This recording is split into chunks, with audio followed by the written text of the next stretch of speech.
Assalamualaikum warahmatullahi wabarakatuh. Good afternoon, my respected teacher.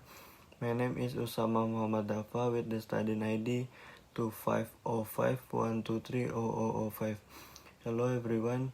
In this video, I will explain about the Universal Testing Machine or UTM, which is commonly used for the tensile testing of metals. The purpose of this test is to determine the mechanical properties of a material, such as its elasticity, yield strength, ultimate tensile strength, and fracture point. Now, let's move on to the standards used in this test. Standard used to ensure accuracy and compatibility. The tensile test follows international standards such as ASTM, AEC, Standard Testing Method for Tension Testing of Metallic Materials, and ISO 68992, Metallic Material Tensile Testing. Tensile standards, especially the specimen's shape and dimension, the testing speed, and the evaluation method. Okay, next I will mention the parts of the MTS machine. The machine we are using is a universal testing machine. It consists of several main components. 1. Grips or chucks to hold the specimen securely.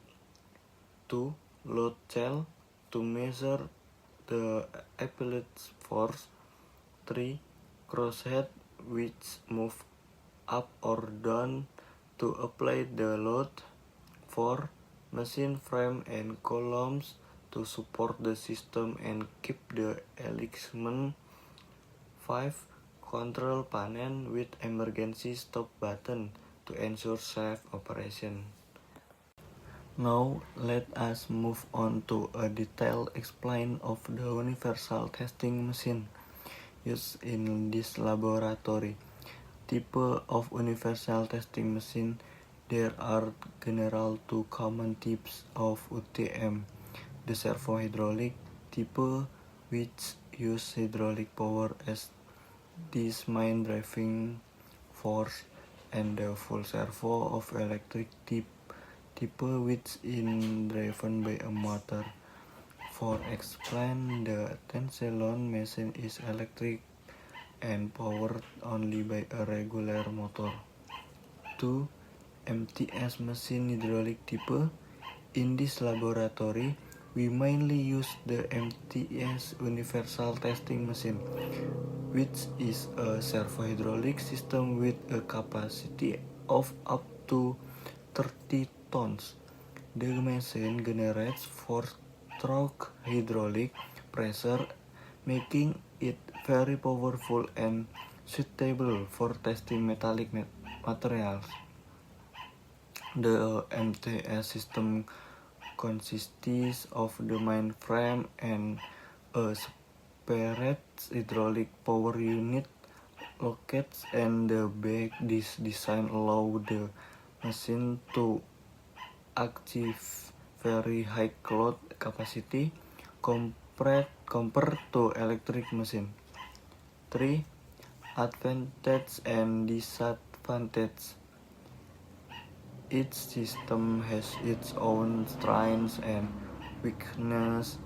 The hydraulic type, such as the MTS, can achieve very high loads and it's ideal for testing metals. However, it requires more components, include the external hydraulic power unit, and it tends to produce heat during operation. The electric type is more compact, faster, and consumes less power, but its load capacity is smaller, making it more suitable for lighter materials like polymers or composites. 4. Main components. Next, let's look at the main components of the UTM, the machine frame and the unit, hydraulic or electric. The load cell, which measure the applied load in the MTS load cell, are located at both the top and bottom. The grips or jigs, which can be replaced depending on the type of tensile, compression on bending. 5. Basic functions and flexibility. The UTM essentially perform only two actions, passing and pulling. But from test action, many different mechanical tests can be carried out, such as tensile testing, compression testing, bending test, and other static tests with special jigs and MTS machine can also be used for compression and bending tests. Theoretically, it can be adapted for creep or fatigue testing. Ad hoc in our lab, we mainly focus on tensile, compression, and bending.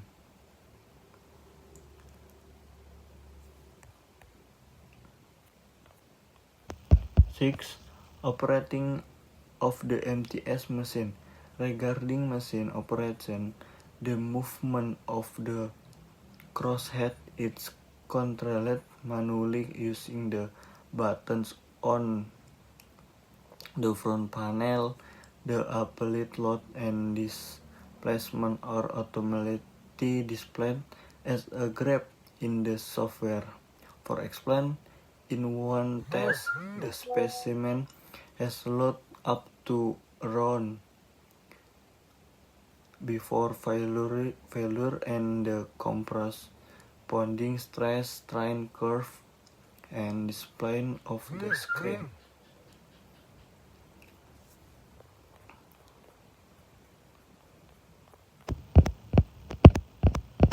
7. Limits of the MTS. Like any machine, the MTS UTM also has some limitation because it is hydraulic.